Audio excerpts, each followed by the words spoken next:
2 ராஜாக்கள் 5ஆம் அதிகாரம். சிரியா தேசத்தினுடைய படைத்தலைவன் அந்த முதல் வசனத்தை வாசி பார்த்தீங்கன்னா, நன்றி நன்றி, மிக பெரிய போர் வீரன். அவனை பார்த்தாலே அவனுடைய ராஜாவுக்கு மிகுந்த சந்தோஷம். எனக்காக போய் போர் செய்து தேசங்கள் மேல் தேசத்தை வெற்றியாக கொண்டு தர்றாரு. அந்த தேசத்தில் வாழ்ற ஜனங்களுக்கெல்லாம் சந்தோஷம். எங்களுக்கு ஒரு நல்ல போர் தளபதி இருக்கார், நாங்கள் எல்லாம் பத்திரமா இருக்கோம்.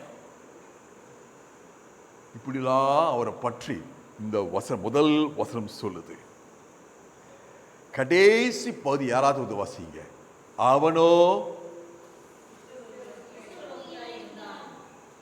அவனுடைய எல்லா மகிமையும் ஒன்றும் இல்லாம போகுது. அன்னைக்கு ஜனங்க பயந்து நடுங்குற வியாதி இந்த குஷ்டரோகம். சமுதாயத்தை விட்டு புறக்கணிக்கப்படுவார்கள். அந்த வியாதிக்கு தீர்வே கிடையாது. அன்னையில இருந்து அது நடமாடும் மரணம். அவன் ஒரு பிரேதம் போது தான் நடந்துட்டு இருக்கும். இவ்வளவு மகிமை துவக்கத்தில் வருது. ஆனா கடைசியில அவனோ குஷ்டரோகி. இன்னைக்கு அன்பானவர்களே, நீங்க சில பேரை பார்க்கலாம், ரொம்ப பண வசதி உடையவர்களா இருப்பாங்க. அவங்களோட நெருங்கி பேச தூங்க அவங்க சொல்லுவாங்க, எனக்கு எல்லாம் இருக்கு, ஆனா எதுவுமே அனுபவிக்க முடியல, எனக்கு அப்படிப்பட்ட சுகவீனம் இருக்கு. டாக்டர் அதை செய்யாதீங்க, இதை செய்யாதீங்க, இதை சாப்பிடாதீங்க, அதை சாப்பிடாதீங்க, என்னால் ஒண்ணுமே செய்ய முடியல. அவனோ சீமான், ஆனால் அவனுக்கு இந்த வியாதி.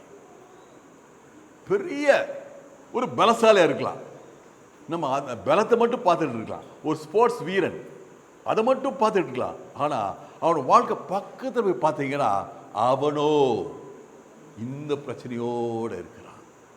இதுல ஒரு சந்தோஷமான காரியம் என்னன்னா, வேதம் சொல்லுது, அவன் வீட்டில் ஒரு அடிமை பெண், சின்ன பெண். வேதம் அவ்வளோ டீட்டெயில்ஸ் கொடுக்குது. இஸ்ரவேல் தேசத்தில் வந்த அடிமை பெண், எதிரி நாட்டினுடைய அடிமை பெண், சிறுமை. அந்த சிறு பிள்ளை சொல்றா, குஷ்டரோகத்தை அவர் நீக்கி விடுவார்.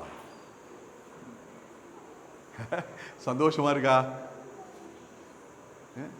ஒரு இருள் நிறைந்த இடத்துல ஒரு சின்ன மெழுகுவத்தி வச்சா எவ்வளவு வெளிச்சம் இருக்கும். நம்முடைய மனசுல சஞ்சலம், கவலை, பயம், ஒரு சின்ன தேவ வார்த்தை வருது. அந்த வார்த்தை எனக்குன்னு தெரியுது. எவ்வளோ மகிழ்ச்சி.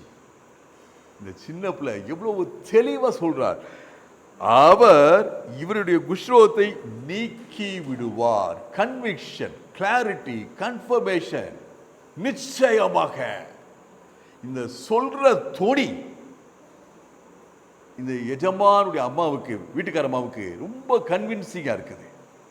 எஜமான்ட்ட போய் சொல்றாரு, எஜமான் அப்படியா ஏற்றுக்கொள்கிறார். ஹல்லேலூயா. அந்த சிறிய குரலுக்கு, ஸ்மால் வாய்ஸுக்கு, உங்களை நோக்கி உங்க போராட்டத்தில், பலவீனத்தில் ஒரு சின்ன வசனத்தை பரிசுத்த ஆவியானவர் கொடுப்பார். அதை மனம் திறந்தது ஏற்றுக்கொள்ளும். இந்த வார்த்தையை அந்த மனுஷன் ஏற்றுக்கொள்கிறான். அந்த 4ஆம் வசனம் சொல்லுது, அப்பொழுது அவன் போய் இஸ்ரவேல் தேசத்து பெண் இன்ன பிரகாரமாய் சொல்கிறார் என்று தன் ஆண்டவரிடத்திலே அறிவித்தார். டீட்டெயிலா போய் ராஜா போய் சொல்றான். ராஜா சொல்றது, நான் கடிதம் தர்றேன் அந்த தேச ராஜாவுக்கு. இல்ல அந்த ஸ்மால் திங் உங்களை நோக்கி தேவ வசனம் ஒரு வார்த்தையினால ஆண்டவர் உங்களை குணப்படுத்துகிற தேவன். ஆமென். சின்ன வசனம் உங்க வாழ்க்கையை மாற்றும். நோய்களிலிருந்து விடுதலை கொடுக்கும், உங்க கண்ணீரிலிருந்து விடுதலை கொடுக்கும். சின்ன வார்த்தை. அந்த வார்த்தையை விசுவாசிக்கும். அந்த வார்த்தையை விசுவாசிக்கும் போது என்ன ஆகும் தெரியுமா? நம்ம அறியாமலே நமக்கு முன்னாடி ஒரு தரிசனம் உண்டாகும்.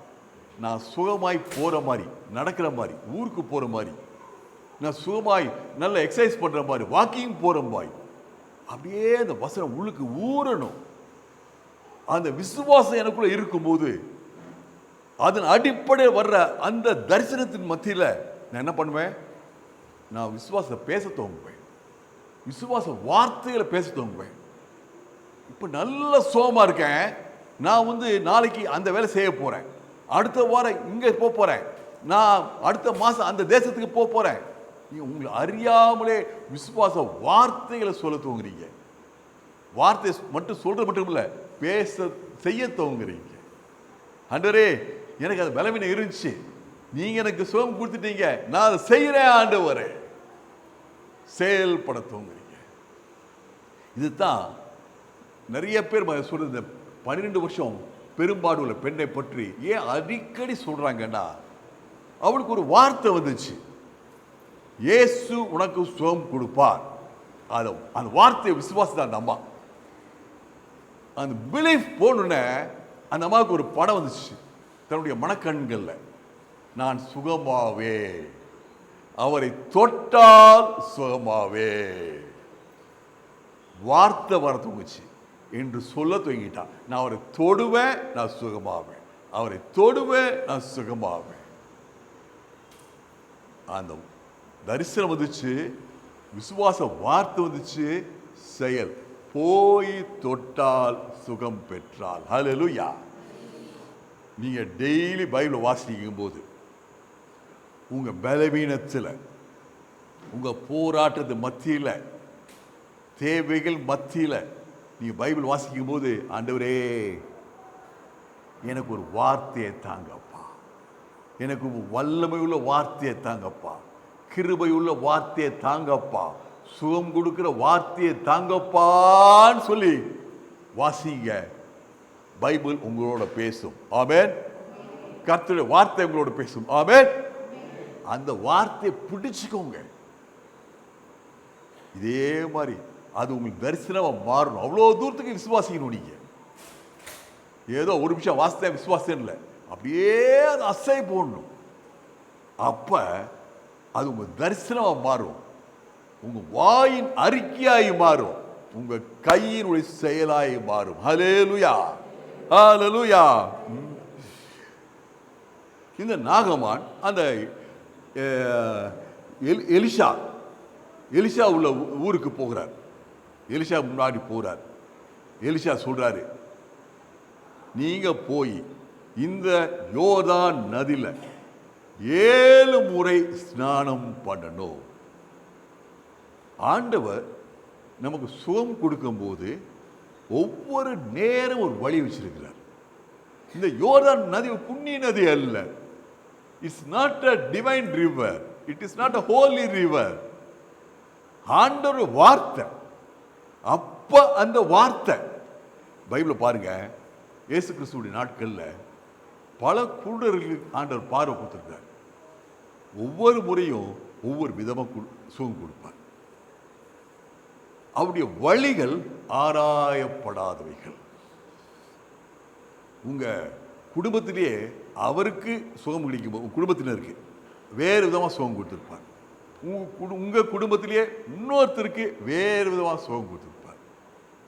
ஆண்டவர் அந்தந்த நேரத்துக்கு அவங்களுக்கு ஏற்ற வார்த்தையை கொடுப்பார். யோர்தான் நதியில 7 முறை நீ ஸ்நானம் பண்ணு. என்ன வந்துச்சு நாகமானுக்கு? வேதம் சொல்லுது, கடும் கோபம் வந்துச்சு.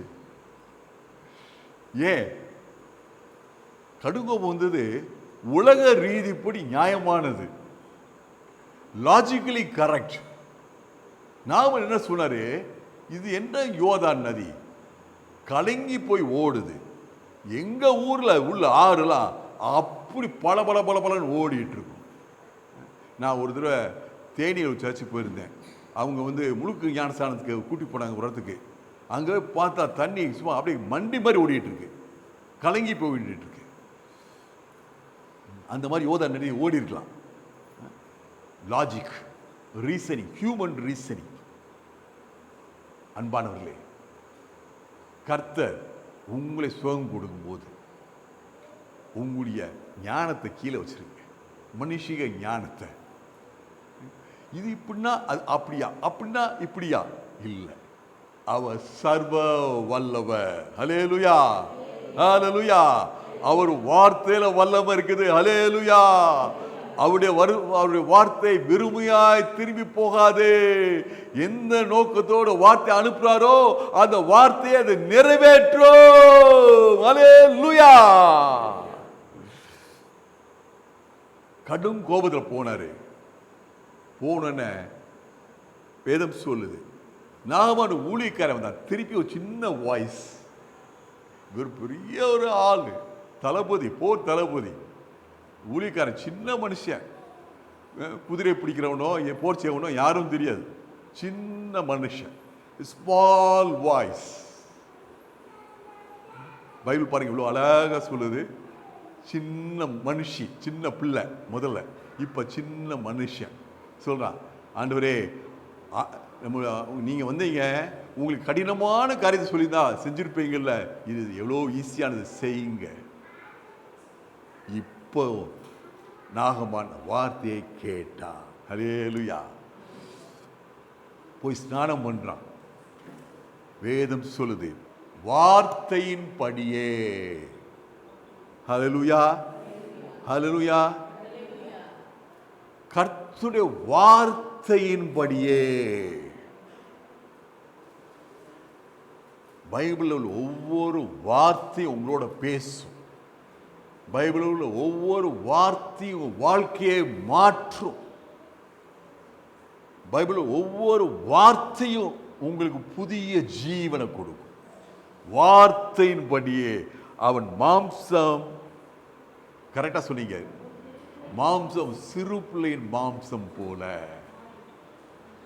அவரு அவ்வளோ பூர்ணமான ஹீலிங். ஹல்லேலூயா. அவன் வரும்போது அவன் பெரிய போர் வீரன், நிறைய தழும்பு கிளும்பு ஆட்டிக்கிட்டு என்னமெல்லாம் இருந்திருக்கும், எல்லாம் மறைஞ்சு போச்சு. ஹல்லேலூயா. நான் வியாதியோட ஆஸ்பத்திரிக்கு விசுவாசியா போனேன். ஆண்டவருக்கு சுகம் கொடுத்தார் வார்த்தையின்படியே. நான் வரும்போது சுவிசேஷனாக வந்தேன். நான் போன நிலைமையை காட்டிலும் வெளியே வந்த நிலைமை பெட்டர் பெட்டர்.